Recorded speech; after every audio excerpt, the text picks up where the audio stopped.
Welcome to Unbiased Science, where we bring scientific method to the madness. We're your hosts, Dr. Jess Steier and Dr. Sarah Scheinman. And this is our very last episode of what season are we in? What day is it? Season 5. Season 5. And we are ending on such a high note. We brought back the amazing Dr. Christopher Labos, who you probably remember from, I don't know how many episodes back where we were talking about seed oils. Was it how many? I don't even know how many episodes. 4 episodes or so. Everybody loved Chris. We loved Chris. We were just talking about how it's such a delight to record with him. Are you blushing over there, Chris? No, I am. I'm turning a shade of red. Oh my gosh. No, but this week we're going to talk about cholesterol and something that Sarah and I did not know was a thing, cholesterol denialism. You heard that right, cholesterol denialism. So let's get into it. You know what? I know we already introduced Chris a couple of episodes back, but let's read the bio again, just in case. I love hearing about myself, so yes, please do that.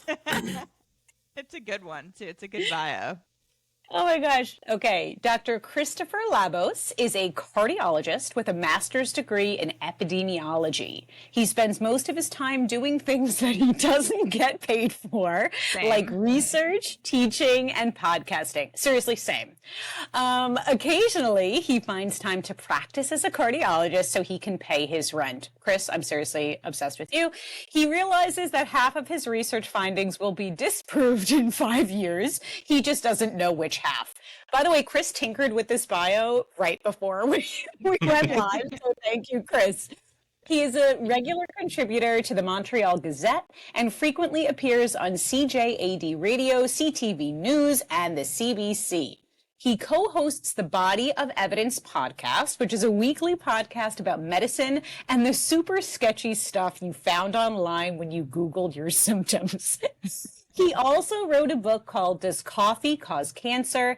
Oh, he's holding up the book now. If you're watching on YouTube, love. Great cover, by the way. We'll link to it in our show notes. I'm definitely going to read it during our summer break. Oh, yes.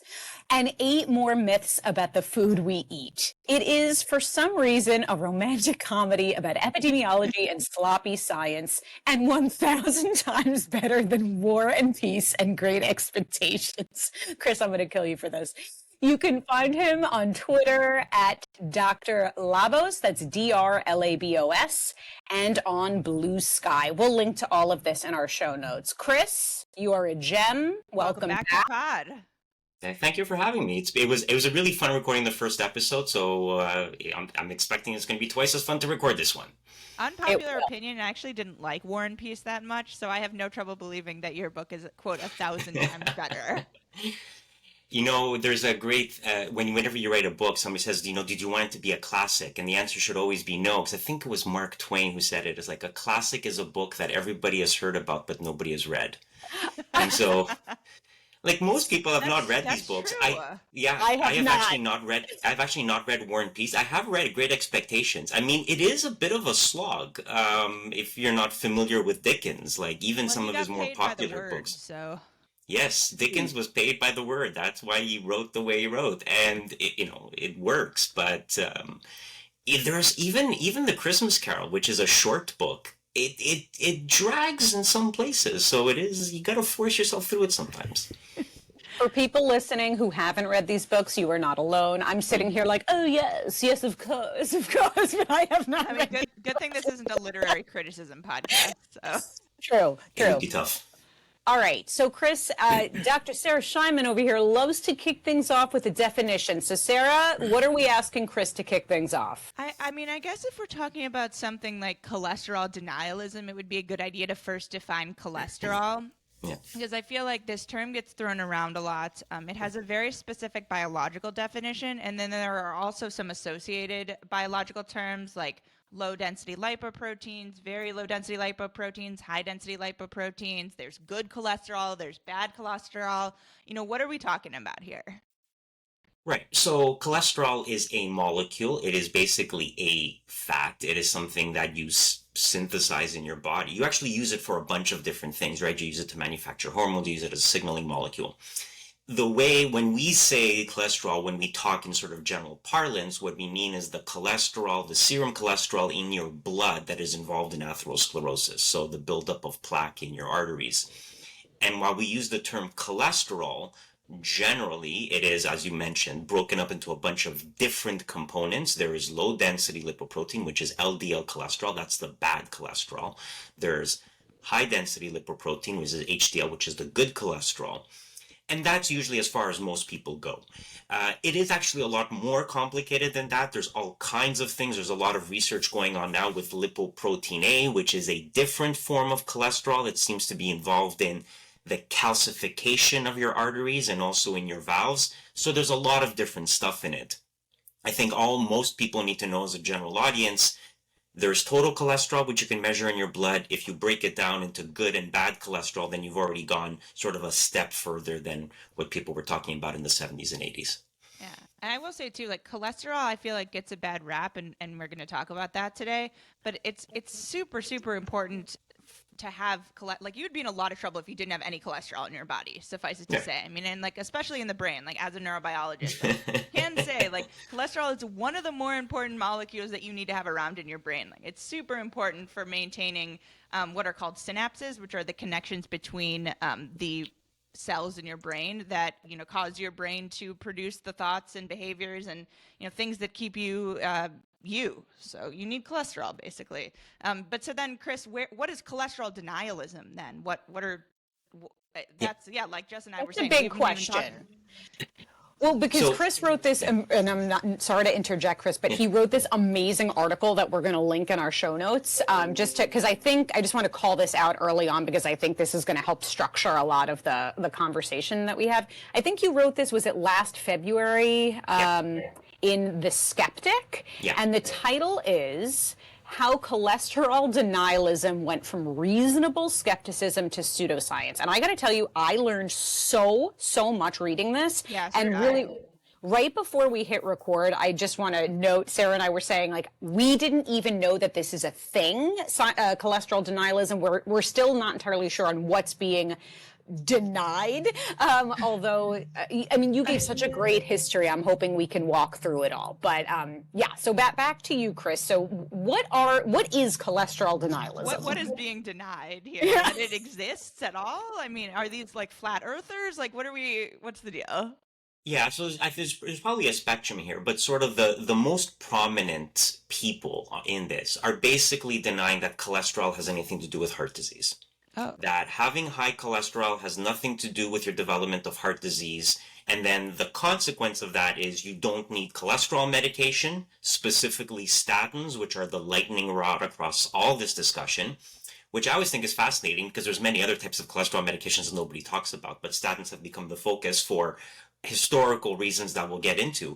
But it's basically this. It's the denial that cholesterol is involved in atherosclerosis. It's the denial that we need to treat cholesterol. And then sort of parallel to that is this idea of it's not fat that's the issue, although fat and cholesterol are not the same thing. It's like we shouldn't be eating low-fat foods. It's sugar that's the issue, which of course it is, but it's this idea of fat is actually good for you. Let's all go and eat more ice cream and more bacon and more eggs and have this high fat diet that we all had in the 50s that the government took away from us when it was trying to make us all into dirty liberals. So it in a way sort of ties in with a lot of the stuff we talked about with regards to seed oils. It's sort of the glorification and sort of the redemption of meat and fatty foods. And there's reasons why this happened, and sort of to really understand where these people are coming from, you really have to go back in the Wayback Machine and understand what was happening in the 70s and the 80s and how we went from low fat to high fat to low carbs to high carbs, where all this stuff came from and how we got to this place. And what I think is fascinating about this whole conversation, all of the arguments that people are making would have been reasonable arguments if you transplanted them like 30, 40 years in the past. and just they just never got updated, and people Hmm. don't realize that the conversation has moved on from the arguments that we were having in the 1990s. Which is good. I mean, that's what happens with science, right? I mean, Yeah. it evolves. That's one of the beautiful things about it is that we do more experiments, we gather more evidence, and our like things change, and like it's a good thing that we aren't still doing what we were doing 40, 50 years ago because we kind of know better now. Yeah. And So, oh, sorry, go on, Chris. no, and I was going to say, I completely agree. And, there's the old, I think it's Max Planck, it's the old quote is like, science advances one funeral at a time. That's sort of Oh, like the yeah. clipped version of the quote. But the other thing too is like this whole cholesterol debate that sort of, or the cholesterol wars as they became called in the 1990s. Whoa. A lot of the people that were participating in those wars, I mean, are still alive. I mean, or at least they will into the early 2000s. Now some people have started to die off. One of the books that I used when I was researching this, which was Steinberg's book, which is called The Cholesterol Wars. This Cholesterol Wars: The Skeptics versus the Preponderance of Evidence. A lot of people lived through this, and so a lot of the people that were having these debates in the 70s and 80s were still alive in the 1990s and early 2000s. And so I think a lot of this too is like when you become entrenched in a position, it's very hard to sort of change your mind. And I think that's why this happened. Like we have not had a whole generational refresh Hmm. because, I mean, we talk about cholesterol being controversial. People forget that blood pressure used to be a controversial issue. People used to genuinely debate whether you should treat high blood pressure or not. Which is why you get into a situation where FDR, president during World War II, dies of a stroke with a blood pressure of 200, and his doctor is like, I'm going to prescribe you massage and barbiturates so you can calm down a little bit.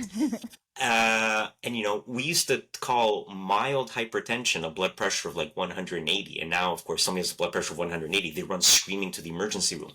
Right. So we sort of had this whole debate with blood pressure. It just happened a generation ago, and everybody in practice now just wasn't alive for it. So we've forgotten that it happened. So it's going to be interesting to see if in a generation from now, in 100 years, when I will certainly still be alive, uh, do people still remember all of this, or have we just gotten to the point where we're like, yeah, of course we treat this. We have all these medications. You pick the one that's good for you. Like, who cares? So, in the article, you talk about a 1989 Atlantic cover Yeah. story that claimed, quote, lowering your cholesterol is next to impossible with diet and often dangerous with drugs, and it won't make you live longer. And you commented, and this is what you've sort of been saying, is that maybe at the time the position was somewhat justifiable given the available evidence. So I don't know if you can comment on that and maybe what we know today. How are we able to control our cholesterol and how has our knowledge evolved? Well, and I think that you're right. If you were reading that article when it was, or that issue when it was published in 1989, that was not an unreasonable position. I mean, it's, a little bit inflammatory. That covers a man eating with like a bandage over his mouth, and it's like, so it is a bit inflammatory, but it is not inaccurate because pre-statins, when statins didn't exist, the medications to treat cholesterol were frankly not that good. They were used in certain situations, but they had a lot of side effects. They were not that effective. And the reasons why statins became as popular as they did is because they were the first medication that really worked. And if you want a modern parallel, think about Ozempic, semaglutide. Every weight loss medication that came before it was frankly terrible, which is why they were almost never used. So why did semaglutide explode? Because when you needed to treat obesity, which is a medical problem, now all of a sudden you have a medication that works. So of course it's going to sort of change the conversation. So the problem too is that 1989 was not that long ago. I was alive back then. I have a living memory of that period of time, wax on, wax off, etc., etc. If you know, you know. But, you were there. So if you were just consuming popular literature, I mean, people are not reading the Journal of the American Medical Association. They're not keeping up with all these things. They're like, well, I remember this, and this sticks with you. And so it's because we haven't had that generational shift yet where people have forgotten the stuff that we were talking about up until very recently. Like up until the early 90s, if you said treating cholesterol is not worth it, that was not inherently wrong. So, Chris, you talked a lot about the history of research, and actually, cholesterol research spans, I think you said, about 100 years, right? And it started in let's see, in 1913, when, how do I pronounce this person's name? Nikolai Anichkov. Yeah, proud Russian name. Okay, as an Eastern European, I should know that, but I botched that. I should know that. And he demonstrated that rabbits fed purified cholesterol developed atherosclerosis. Yeah. However, these findings couldn't be replicated in other animals, which led to valid skepticism at the time. Yeah. Right? Sorry, were you going to say something? Well, I was just going to say, so like that's it. So like join me in the Wayback Machine. Let's go back to sort of pre-World War I Europe. You have this guy, you have Nikolai Anichkov. He's doing this very interesting experiment. He wanted to understand what cholesterol did. People knew that atherosclerosis was a thing. You do, dissections, you see plaque building up in arteries. Like, what causes it? So he did exactly that study. He took rabbits, he fed them purified cholesterol, he had control rabbits that had a regular diet, he then heroically sacrificed them in the name of science, cut them open, and looked at their arteries and said, aha, these rabbits that I fed pure cholesterol to developed atherosclerosis. Now, what's interesting is Steinberg in his book, I'll pull up the quote, he says, if the full significance of his findings had been appreciated at the time, we might have saved more than 30 years in the long struggle to settle the cholesterol controversy, and Anichkov might have won a Nobel Prize. Instead, his findings were largely rejected or at least not followed up. Serious research on the role of cholesterol in human atherosclerosis did not really get underway until the 1940s. So we basically lost 30 years of research because people didn't believe Anichkov. Now the question becomes, would you have believed him at the time? Because what he did was he fed cholesterol to rabbits and they developed atherosclerosis. You could very justifiably say, well, okay, but just because you've done something in an animal doesn't mean that you can replicate it in a human, right? So if we were alive back then, would we have believed Anichkov? Maybe not, right? If we applied the same critical thinking that we use now, we would have said, well, there are issues with this. And when people tried to replicate his results, it didn't work. They tried to do it in dogs, it didn't work. They tried to do it in rats, and it didn't work. It only worked in rabbits. And people were like, well, is the rabbit model a good model for humans? And people said, well, I don't think it is, because they said, well, we're meat eaters. We're much closer to like dogs and rats and other larger animals than rabbits, which are herbivores. Now, that's not quite true, because if you go back to early humans, they actually ate very little meat. I think we talked about this when we were talking about seed oils, right? So there was this misconception as well. But again, the people who were skeptical of Anichkov, they weren't wrong, because it wasn't consistently demonstrated in every animal model. You can't necessarily transpose an animal model to humans. So right. This is this fascinating thing that Anichkov was right? He proved in a fairly clear way that cholesterol is involved in atherosclerosis. And yet, if you were applying rigorous scientific skepticism to his experiments, you wouldn't be convinced at that point. Like if you were a cholesterol skeptic in 1913, you would not have been wrong, and you probably would have been part of the scientific consensus. So that was sort of step one. The problem was that nobody sort of dug into it and realized what the issue was. And the issues with dogs and rats and other animals is that they metabolize cholesterol differently, how they excrete it with bile acids. And we sort of know that now in retrospect.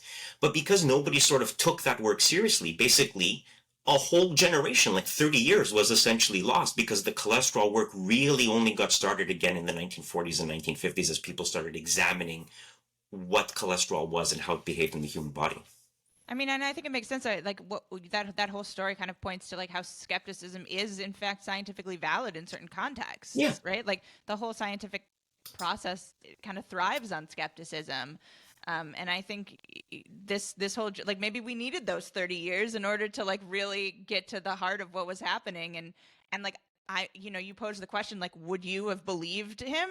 I don't know. Like, I don't know if I would have. Like, I think I would have had the same questions that you posed. Like, well, what's different? Maybe it's just something weird about rabbits, or like, how often do we consume pure cholesterol in our diet? Like all of these questions would have definitely come up in my mind. Like it's an interesting question you posed.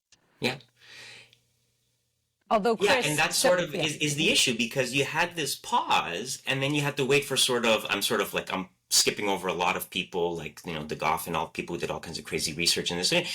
But what really sort of reignited this debate was second half of the 20th century, you started seeing this increase in cardiovascular disease. Mm-hmm. And all of a sudden people were like, okay, we really need to figure out what's going on with this. Because, prior to, late 1800s, early 1900s, I mean, people had heart attacks, but people were also dying of like tetanus and infections and whatever. But so once you get antibiotics and you get rid of acute illnesses as a major cause of death, now we enter into the chronic disease era where people are living longer and actually getting heart disease. And all of a sudden it's like, okay, now we really got to figure out what's causing all this. Let's sort of dig into the whole cholesterol thing again. And let's really figure out where it's coming from.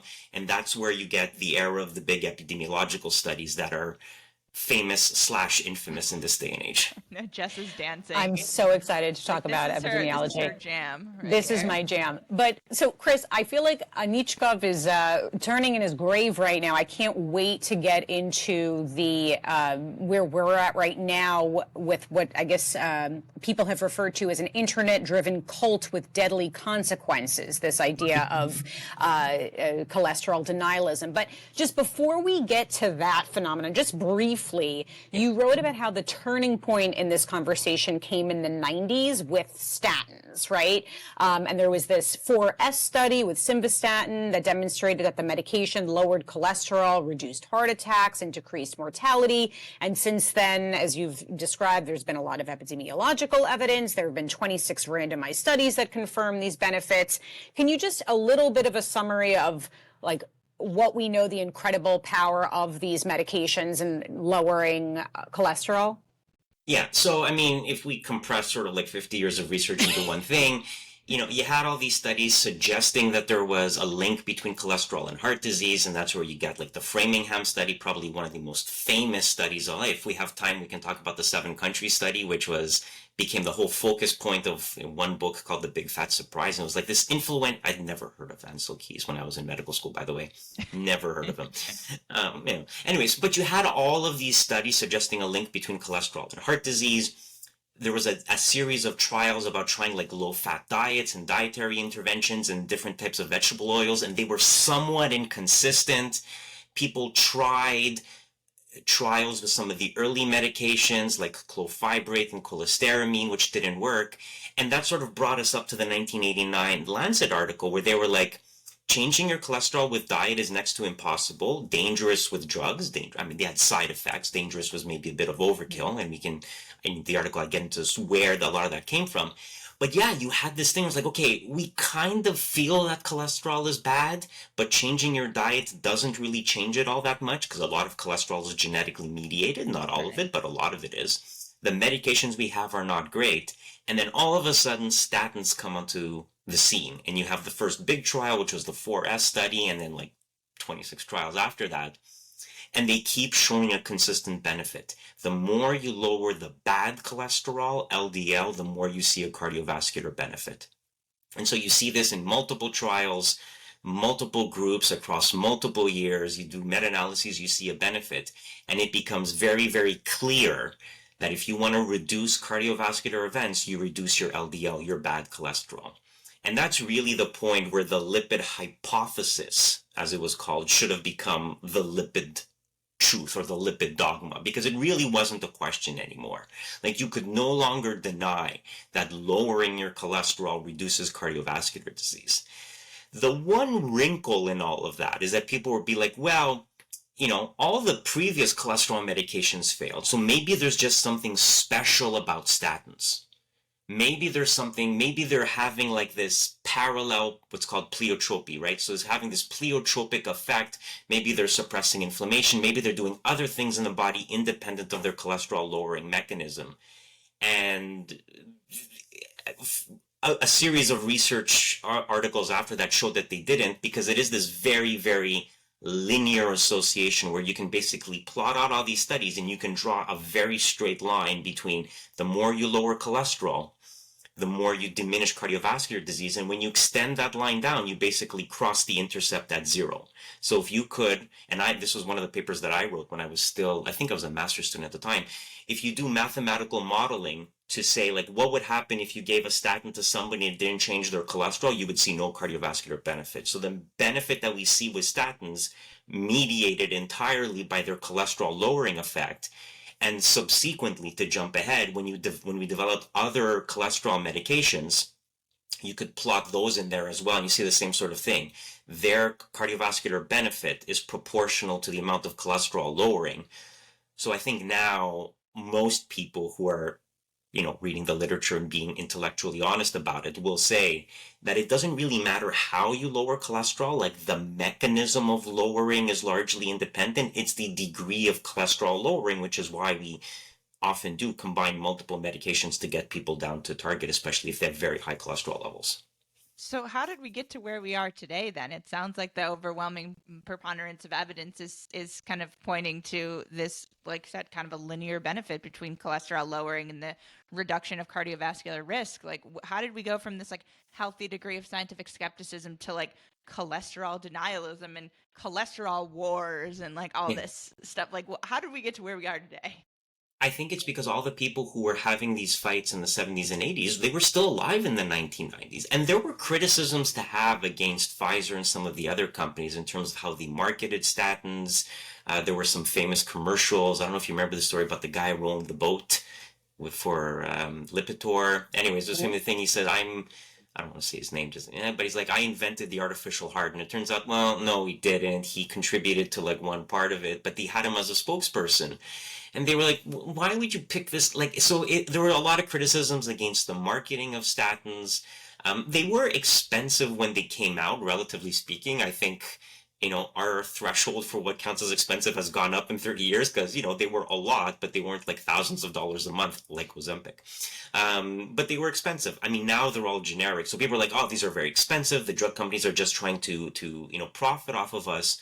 And we did have this major shift from, cholesterol, there's no point in treating it, the drugs are terrible, to like, these drugs are amazing, we should treat everybody. I mean, everybody. We should treat people who have high cholesterol with them.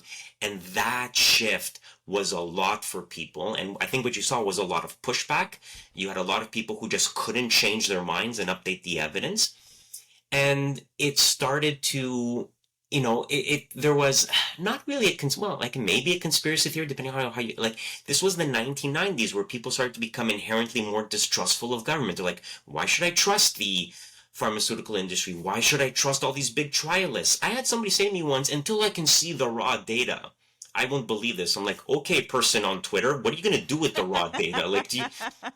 But also, I mean, the idea that this is like, because there are people out there who'll be like, this is all faked, right? This data is being manipulated, and people will, say things against like Rory Collins and all people, and they're like, oh, they're not sharing their data, so they're hiding something.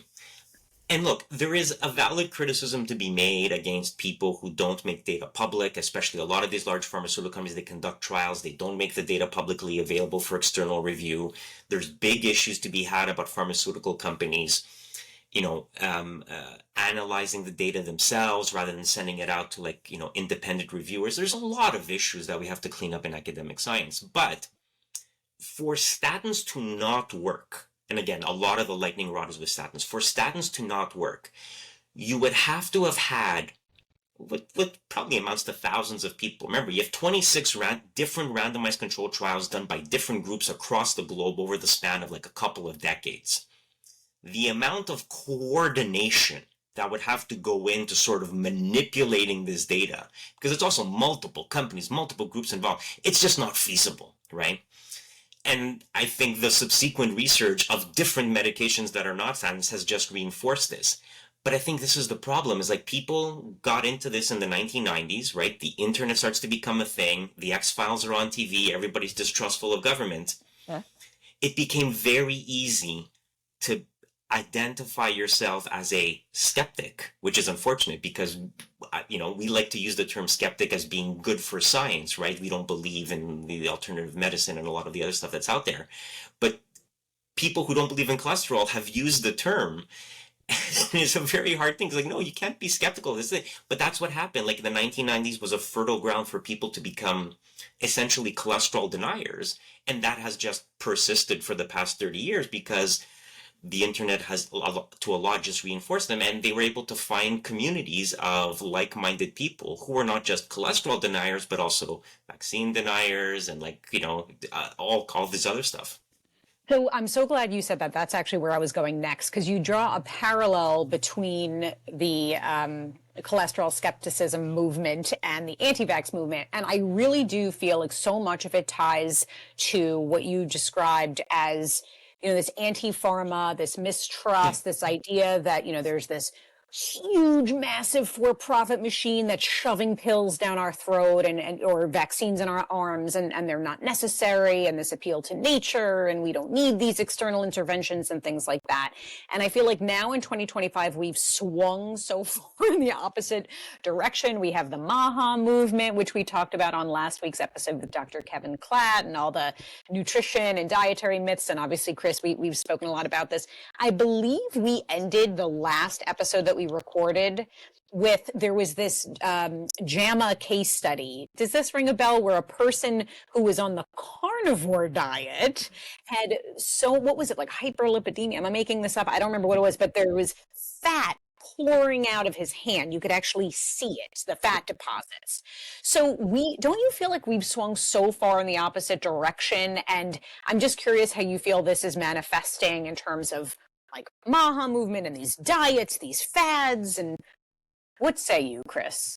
Well, so just relevant to our current topic, the MAHA movement, they've just appointed as their chief medical advisor. And I don't know how a movement has a chief medical advisor because they're not the government. So I don't understand their internal mechanics. But basically, they've appointed as their chief medical advisor a cardiologist from the UK called Asim Malhotra. And people can go and read his stuff if you're so inclined. I don't judge. But he has very prominently said that he does not believe cholesterol has anything to do with heart disease.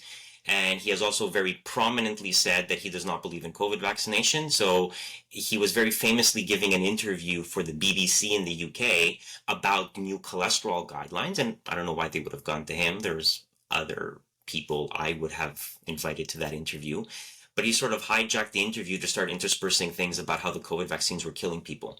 And so, when you want to see where the intersection between the anti-vaccine and anti-cholesterol movement is, well, you look to people like that, because the same arguments that you can use against cholesterol to become a cholesterol denier is the same arguments that you can use against vaccines. This is the government and this is big pharma and the evidence is not there. Or if I can see the evidence, it's being withheld from me and I can't really analyze it. So you can use the same sort of arguments, and you can use the same arguments to sort of break it down and you realize why it falls apart. But it's a funny thing because, we're all talking about COVID, we see the consequences, a lot of this other stuff. But cholesterol denialism is this weird section of pseudoscience that nobody talks about. And most people have the same reaction that you two did, which is like, is that a thing? I'm like, yes, it really is a thing. What I are we think denying here? Yeah, I think it is a little bit more, there's a little bit more awareness about it in the UK because of people like Asim Malhotra, and because it is this very sort of personalized thing where people are like, oh, I'm not going to take statins. I think what I'm really curious about in the future is so much of it is about statins that the minute you talk to people about other cholesterol medications like ezetimibe or some of the new PCSK9 inhibitors, which are actually injectable medications, so people don't know that's a thing. But they're like, I won't take statins. Like, okay, I'll give you ezetimibe. They're like, yeah, okay, fine. So I think a lot of it is really just this knee-jerk reaction against statins, and we'll see. The newer medications that are coming down the pipeline, which are really interesting, they're basically antibodies against the LDL. They're antibodies against a molecule that breaks down the LDL receptor, and now there's a new generation. Yeah, and there's a new thing about small interfering RNA therapies to do the same sort of thing. So these suck cholesterol out of the bloodstream into the cells. Very interesting science, very interesting biochemistry there. They are injections. They are expensive. Some of the newer ones are actually just every 6-month injections. So very similar to what happened with osteoporosis treatment, where we went from a weekly bisphosphonate to every 6-month injection with Prolia and other type of medications. So there's a lot of interesting evolution that's going to happen, and I think the future is eventually just going to pass this movement by where people are like, cholesterol doesn't mean anything. You're like, oh no, but I'm not taking statins, it's fine. I think it's just statins having been the first class of medication and having been the target of so much of the vitriol. That's where the focus is. And the minute you get away from statins, most people, like most patients that I see, are like, yeah, it's fine. It's fine. And, people do have side effects with statins. We'll throw it out there. The big one that so there's a lot of things that people worry about. They're like, oh, it's going to cause dementia. It won't. It's going to liquefy my brain because my brain needs cholesterol. No, it won't, actually. If anything, statins are going to reduce the incidence of dementia because you're less likely to have a stroke, and vascular dementia is one of the contributors to dementia. And it's a bit of a tie-in with Alzheimer's and all this sort of stuff. But there are all these concerns about these side effects, the big one being the muscle pains. And while there are people who develop muscle pains with statins, the incidence is actually very, very low. And when they've done placebo trials, or nocebo trials, as you will, people can't actually tell the difference. When they've done the randomized controlled trials, the incidence of side effects in both groups is about the same. Mm-hmm. And then the minute they unblind people and they tell people whether they were taking statin placebo, the placebo group, their incidence of side effects just drops off.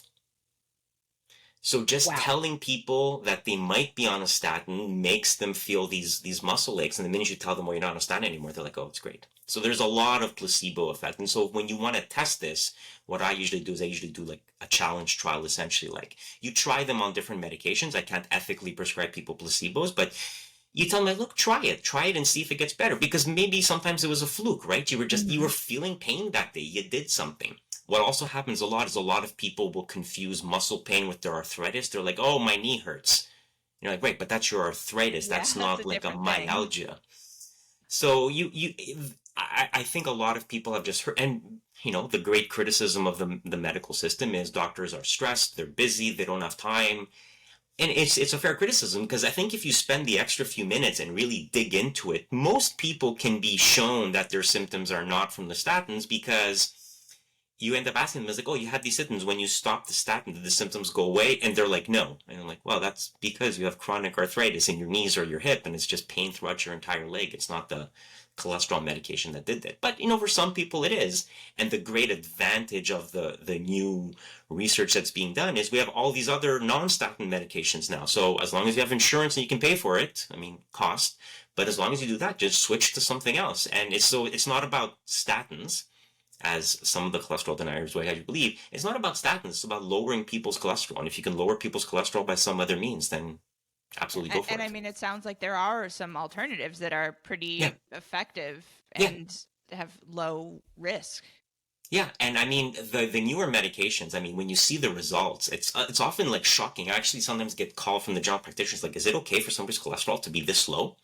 And the answer is yes, because they've done trials. Like you can get people's bad cholesterol down to near zero, which again would have been impossible with statins. And I think that too is like shocking to people. Like, but wait, don't you need cholesterol for your brain to function? Yes, you absolutely do. But the cholesterol we're measuring in your blood is not the cholesterol in your cells. It's not the stuff in the cell membranes that are doing this. At the beginning of the episode, there are different forms of cholesterol. Yeah, exactly. Right. So it's like, no, you don't have to worry. And they've looked at this, that dropping your cholesterol down to very low levels is perfectly fine and perfectly sustainable. But yeah, they are very, very effective. It's just that they are injections, and people don't like needles, and they are expensive. But I think both of those things are resolvable issues when you really need them.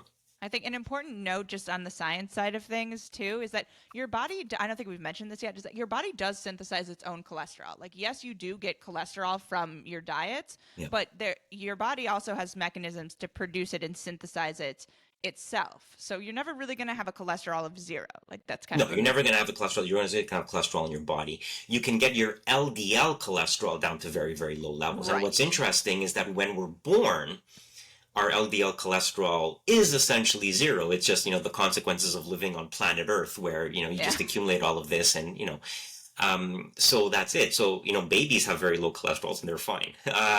It's just that as we get older, the cholesterol tends to get worse and worse and worse. But you're right. A lot of it is genetic. Now, where I am in Montreal, in Quebec, we actually suffer from something called the founder effect. I don't know if people may be aware of this, but it's this thing where a rare genetic mutation can end up being very, very common in a specific population. It's because Quebec, which was populated by people from France, during the 1500s, 1600s, whatever, a lot of them came from a very specific region in France where this mutation of the LDL receptor was very common. So we actually have a lot of familial hypercholesterolemia, a genetic condition in Quebec where I am, where people have very high cholesterol levels for genetic reasons. So we see a lot of genetic cholesterol here. And it's because this fairly rare mutation, because this province was populated by people from that region, it became very, very common in this province. So there's a lot of genetics with cholesterol, and I think that too is becoming more and more common and more observed.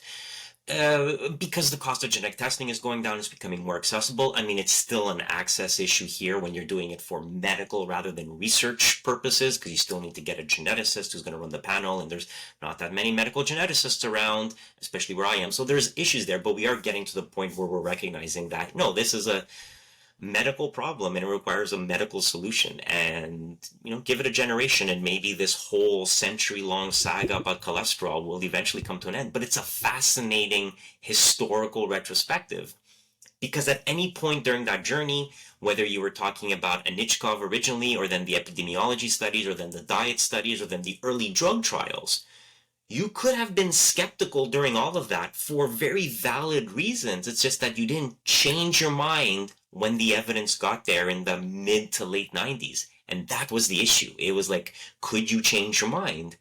And I think we're playing this out in real time with Ozempic, where people are like, no, we died. And like, listen, the drugs work. They're there. They're not for everybody. They're not for stylistic reasons, but they do work. So can you change the narrative? And a lot of people just can't. So, Chris, I know we're starting to wrap up here, but I have two more questions for you. One is, we've talked a lot about medications, and absolutely, on many occasions, medications are warranted, right, for some of your patients. But are there non-medical recommendations, maybe some dietary recommendations that you could make broadly? Obviously, this is not medical advice. Let's give that disclaimer. And then two, are there any persistent cholesterol myths that you want to shoot down while we're talking about this? Okay, so let's talk about it this way. Where do we get most of our cholesterol in our diet? That's the question. Does anybody want to, either of you just guess? Like, Yeah, where do we I get would most say of our like cholesterol? animal products like meat, eggs, dairy. Yeah, so the number one is red meat, which is, I think, something most people don't realize. What's also interesting about this is, and we didn't get into this whole issue of it, of like, eggs. Eggs were good for you, then they're bad for you, now they're good for you again. That's actually one of the chapters in this book, and it was inspired by a conversation I had with a friend of mine, where she's a cardiologist, her dad was a cardiologist. Her dad would not let her eat eggs when she was a kid, because growing up in the 1980s, Right. he was in this whole thing with cholesterol. He's like, you're not eating eggs. So you can eat eggs. I eat eggs. Good thing my parents were shoving Happy Meals down my throat and smoking with the windows up. So yeah, I was eating eggs too. Sorry, Well, also, go like, on, I think Chris. at one point the American Heart Association recommended no more than like 3 eggs a week. Yeah, so the problem too is, I think what's fed into a lot of the skepticism is, again, you go back to these guidelines that are like, 3 generations, 3 issue, or 3, what's the word I'm looking for? 3 issues old, or 3 updates ago. And they were like, oh, limit your cholesterol to this. And they said things like, limit your cholesterol like 300 milligrams a day. The reason why that was ultimately taken out is, number one, because the research changed, but also 300 milligrams of cholesterol doesn't mean anything to anybody. Mm-hmm. You can't measure out the cholesterol you're eating. It's in the food, right? So when there were no medications out there, I think there was a lot more focus on cut meat and eggs out of your diet. And part of the whole eggs are good for you, bad for you, good for you again reflects that evolution in the science. And if you're just experiencing it in real time, you're like, doctors don't know what they're talking about. I'm not going to listen to this. I'm going to go out and buy books that tell me that I should eat more. So you shouldn't go out and have like a 4-egg omelet for breakfast every day.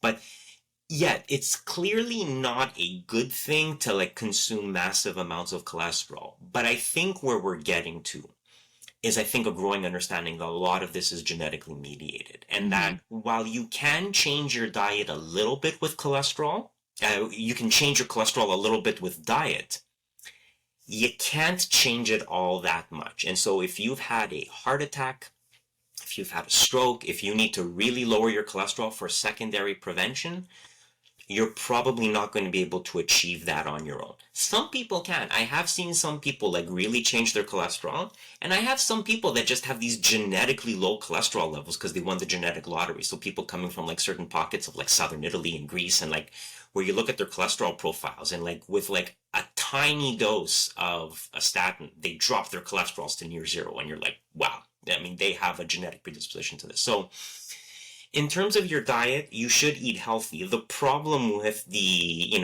I'm going to eat more red meat and more eggs, that tends to come along with a lot of other unhealthy stuff as well. And so should you worry about eating eggs? No. Should you eat 4 eggs every day? That's probably a lot, because if you're doing that, you're probably also cooking bacon with it, and you're getting a lot of processed red meat and a lot of salt and a lot of other stuff in there as well. So I think the dietary intervention stuff has really started to sort of not get de-emphasized, but I think there's a realization that we would be much better served as a medical community in just identifying and treating the patients who need to be treated. There's a whole parallel argument that we could have about secondary versus primary prevention. That's going to take like a full hour. So Next season. But yeah, I think the big myth that a lot of people have is that you can have a debate about the cost effectiveness of statins, of like how we want to identify who's eligible for treatment or not. But that's not the same as cholesterol denialism, right? That's a cost effectiveness argument. It's trying to decide if you are high risk enough to warrant the cost of this medication, because these medications obviously cost money. So we can have valid debates about what's the best treatment. Can we drive down the cost of these medications? What risk prediction model do you want to use to identify a high-risk patient? All of those are valid debates that we can have.